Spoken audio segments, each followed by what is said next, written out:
Hello friend, स्वागत आहे तुमचं राणी या ब्लॉगमध्ये. तुम्ही सगळे कसे आहात? मजेतच असतात.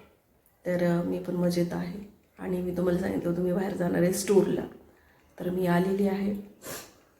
आणि आज आम्हाला 2-3 दिवस झालेले आहे. तर दर्शन वगैरे सगळे झालेलं आहे आमचं. आणि व्हिडिओ म्हणजे नाही का ब्लॉग शूट करायला काही आम्हाला जमलेलं नाही आहे, कारण गर्दी अतिशय, मोबाईलसुद्धा पकडता येत नाही आहे, तेवढ्या गर्दी आहे. तर त्यामुळे मी काही व्लॉग बनवलेले नाही आहेत. आणि थोडेसे व्हिडिओ घेतलेले आहेत की मी ह्या ब्लॉगला जोडेल. तर तुम्ही बघा पुढे दोन्ही व्हिडिओ एकत्र जोडेल मी. तर मी कुठं दर्शनाला गेले होते त्याचे, तर तुम्ही पण दर्शन घ्या. आणि हे जुनं वर्ष तर तुम्हाला आनंदाचं गेलंच असेल, आय होप. पण पुढचं 2024 नवीन येणारं वर्ष, तर मी भोलेनाथला बोललेलीच आहे, मला व माझ्या पूर्ण यूट्यूब फॅमिलीला व सर्व जगासाठीच खूप भरभरून आणि आनंदाने असावं, सुख समृद्धी आरोग्य सगळं भरभरून असावं ह्या येणाऱ्या 2024मध्ये सगळ्यांसाठी. तर कसं वाटतंय तुम्हाला ते सांगा मला. आणि मला म्हणजे नाही का तुम्हाला बोलायचं होतं, सांगायचं होतं की म्हणजे आपण जर दर्शनाला आलो आहे, आपण जर बाहेर दर्शनाला आलो आहे, तर एवढं सोपं नाही आहे की म्हणजे बाहेर दर्शनाला गेल्यानंतर आपल्याला इझिली हे होईल.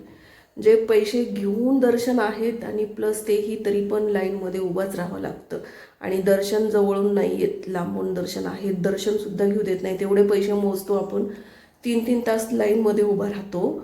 आणि नंतर हे लोक आपल्याला त्या देवाच्या जवळ गेल्यानंतर 1 सेकंड पण त्याला डोळे भरून बघू देत नाही किंवा दर्शन घेऊ देत नाही, ढकलतात अक्षरशः. म्हणजे पडला तर पडला. मला तर असं ढकललं होतं लेडीजनी, ॲक्च्युली मी पडता पडता राहिली. म्हणजे अक्षरशः इतका माझा तोल गेला होता, तिने मला इतकं जोरात ढकललं. अक्षरशः मी जे प्रसाद, फुलं, नारळ वगैरे नेला होता ना, तर ते सुद्धा मला ते व्हायला नाही भेटला. का त्यांनी तिथं ठेवून पण नाही घेतला, उचला निघा, असं असं केलं त्यांनी.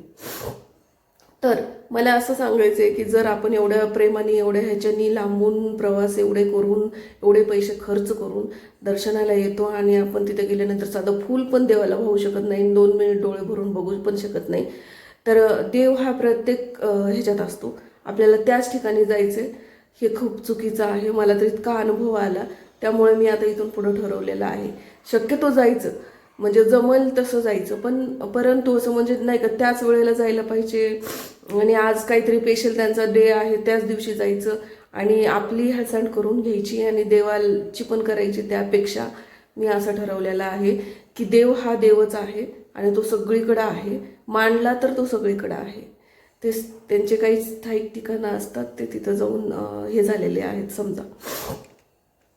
परंतु जर आपण एवढे खर्च करून जातो आणि आपल्याला तिथं दर्शन बी भेटत नाही आणि शेवट आपले जीवाचे हाल होतात, तर आपण जिथं आहे तिथेच दर्शन घेणे आणि देवाला भरभरून बघणे हेच योग्य आहे. तर मला आता समजले, म्हणजे तुम्ही हसाल खरंच, की देव एवढे वैतागले आणि प्रत्येक ठिकाणी बघा, देव डोंगरामध्ये जाऊन, डोंगराच्या खूप उंचावरती जाऊन बसलेले आहेत, तरी पण लोक, माणूस जन्म हा त्यांचा पिछा सोडत नाही, ते कुठं जरी गेले तरी दर्शनाला जातात. देव वैतागूनच जाऊन बसले असतील ना तिथं, की चला बाबा हा समाज असा आहे, लोक असं पाप करतात, लोक असं लोकांना त्रास देतात, लोक असं लोकांना लुटतात, ते सगळं बघू वाटत नसन त्यांना, म्हणूनच देव इथून गेले आणि कुठेतरी जाऊन बसले शांत ठिकाणी. तर म्हणजे आपण माणूस किती येतं, जिथं ती शांत बसलेले तिथं पण त्यांना बसू देत नाहीयेत, आपण तिथं जाऊन पण त्यांना परेशान करतो, बरोबर ना? हो, मग म्हणजे सॉरी, मी तसं म्हणत नाही, पण खरंच म्हणजे देव कुठं जाऊन बसले, का बसले, त्याच्या मागे काहीतरी रिझन असेलच ना. पण आपण, आपली भावना आहे, आपली श्रद्धा आहे, आपलं प्रेम आहे, आपला आदर आहे, म्हणून आपण जातो. परंतु देव हा देवच आहे, कुठेही आहे. आपण तिथंच छोटे छोटे मंदिरं असतात, तिथं बी त्यांचं दर्शन घेऊ शकतो, बघू शकतो. एवढ्या लांब येऊन हे करायची गरज नाही, असं मला तरी वाटतं. आणि त्याचं कारण पण असं आहे की खरंच असे जगात लोक आहेत की देव वैतागूनच जाऊन बसलेले आहेत अशा ठिकाणी, तरी पण लोक त्यांना सोडत नाहीत. म्हणजे असं झालंय. खरंच आहे ना, मला तर असंच वाटतं. आम्ही अक्षरशः एका व्यक्तीला 300 रुपये नाही 200 रुपये, सॉरी 200 रुपये तिकीट, मी तुम्हाला तिकीट पण दाखवून, ते 200 रुपये तिकीट असून सुद्धा कदाचित एक एक 2 तास लाईनमध्ये उभं राहावं लागलं आणि लाईननी दर्शन घ्यावं लागलं. आणि दर्शन पण मूक दर्शनच भेटतात, जवळून दर्शन नाही आहे. कारण ना आम्ही भोलेनाथ त्र्यंबकेश्वरला गेलो होतो, तर तिथं पिंडीचं दर्शन बंद केलेलं आहे त्यांनी, लांबून मुखदर्शन आहे आणि मुखदर्शनच घ्यावं लागलं. पण त्याच्यासाठी पर पर्सेंट 200 रुपये मोजून प्लस ती थाळी घेऊन जाऊन सुद्धा त्याचा काही उपयोग झाला नाही. आपण असं फुलं नारळ वाहतून ते असं काढून टाकतात आणि लगेच खाली सप्लाय करतात. म्हणजे काय, आपण श्रद्धेने वाहतो ते खाली हे करतात. तर माझं असं म्हणणं आहे की ज्याची त्याची मर्जी, की आपण ना शक्यतो दानपेटीत टाकावं, अथवा जे बाहेर गोरगरीब बसलेले असतात ना, त्या थाळीचे पैसे फुलहार जे आहेत ते आपण बाहेर एखाद्याला पोटभर खायला द्यावं, बरोबर ना. कारण माझ्यासोबत तर असंच घडलं आज. अक्षरशः मला ते म्हणजे काहीच वाहूच दिले नाही आहे, अक्षरशः ढकलून दिलं की मी अक्षरशः पडले असते, असं केलं.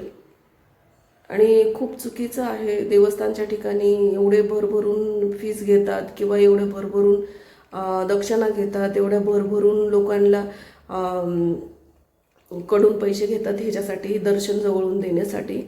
तर आणि लवकर दर्शन देण्यासाठी पण चार्जेस घेतात. तर ह्या लोकांनी काहीतरी सुविधा ठेवायला पाहिजेत ना, की फक्त पैसे लुटायला पाहिजेत, बरोबर ना. माझं काही चुकलं असेल तर मला सांगा फ्रेंड्स, असं काही नाही आहे. पण माझं जी मी अनुभव घेतला आहे ती मी शेअर करते आणि मला असंच वाटतं. खूप मान दुखत आहे माझी, कारण असं सतत बसून स्टँडिंग बसून प्रवास करून आणि एवढा लांबचा प्रवास. परत आम्ही वणीच्या देवीला पण गेलो होतो, तर तिथेही तसंच झालं. म्हणजे तिथे काय आम्ही पास वगैरे घेतले नव्हते समजा. आम्ही लाईनमध्ये उभं राहिलो 2 तास आणि आम्ही दर्शन घेतलं. पण तिथेही तसंच करत होते, ढकलत होते, चला पुढे निघा पुढे. तिथेही काय म्हणजे हे करता, वटी भरायचं आपण जे घेऊन जातो, वटी भरली जात नाही आणि भरू पण देत नाहीत.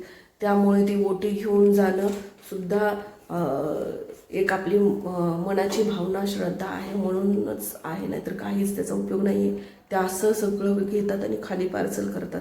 आणि त्याच्या खाली पार्सल करण्यासाठी रोबो आहे. आणि आपण पण वरती जायला आता पायऱ्यांनी जायची गरज नाही, रोबो चालू केलेले आहे जे वर नेते आणि खाली आपण आणून सोडते. तर आम्ही त्याच्याने जाऊन सुद्धा आम्हाला 2 तास लागले होते. जर आम्ही पायऱ्याने गेलो असतो तर आम्हाला कमीत कमी 4 तास लागले असते दर्शनाला. आणि ती सुद्धा देवी, सप्तशृंगी देवी इतक्या डोंगरात बसलेली आहे. डोंगरातच नाही आहे, डोंगराच्या पाठीमागे खूप सारे डोंगर, मोठा डोंगर आहे, इतका मोठा डोंगर. आणि त्या डोंगराच्या मागे, त्या डोंगरातून असा रस्ता रस्ता रस्ता आहे. खूप फिरल्यासारखं होत होतं. आणि परत मागे गेल्यानंतर मंदिर आहे. खूप सुंदर आणि खूप छान मंदिर आहेत दोन्हीही. आणि मी आज माझ्या आई आणि वडिलांचं दर्शन खूप वर्षानंतर घेतलंय. म्हणजे समजा आता काय म्हणतात, 12 लिंगातलं एक ठिकाणी मी आली आणि माझं दर्शन झालंय. किंवा हे नवदुर्गा आहेत त्याच्यामधल्या पण एक ठिकाणी माझं दर्शन झालेलं आहे. तर वर्षाच्या शेवट का होईना, पण माझ्या आई आणि वडिलांचं दर्शन झालं. आणि त्यांच्या आशीर्वादाने आता इथून पुढं जे होईल ते होईल, बाकी त्यांची मर्जी. आता नवीन वर्षामध्ये काय होणार आहे काय माहीत नाही. आणि नवीन वर्षामध्ये परत आता मी कुठे जाणार आहे माहीत नाही.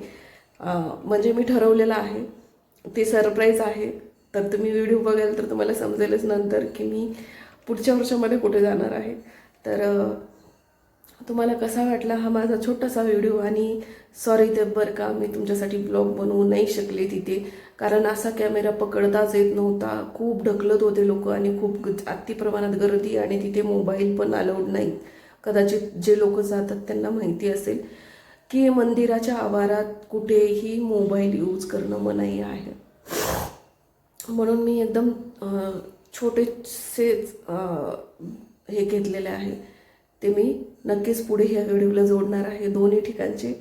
तर तुम्ही दर्शन घ्या आणि तुम्हाला व तुमच्या परिवाराला येणारं नवीन वर्ष खूप सुख समृद्धी आरोग्यदायी जाऊ.